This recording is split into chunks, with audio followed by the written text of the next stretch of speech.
রাজধানীতে শুক্রবারের ছুটির দিনটি শুরু হয়েছে বৃষ্টিতে। বাজারের ভেতরে জমে আছে কাদা আর পানি। সেই পানি মারিয়েই বাজার করছেন মানুষ। কিন্তু কষ্টটা শুধু চলার পথের নয়, সবচেয়ে বড় কষ্ট পকেটের।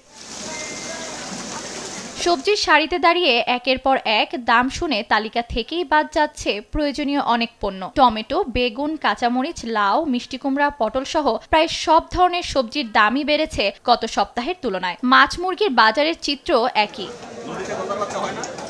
ক্রেতারা বলছেন প্রতিদিন বাড়তে থাকা দামের চাপ সামলানো কঠিন। কোন সবজি 100 টাকা কেজির কম না আসলে না। সবজি কিনতে হয়তো কয়েকটা সবজি কিনতে 500-800 টাকা খরচ হয়ে যায়। সব জিনিস এত দাম সবার পক্ষে কেনা সম্ভব না। 1000 টাকা বাজারে নিয়ে আসি, ধরুন 500 টাকার মাছ কিনবো, 200 টাকার তরকারি কিনবো, 300 টাকার আদার্স কিনবো, ঠিক আছে? দেখা গেছে কোনো কিছু হিমশিম খাচ্ছে।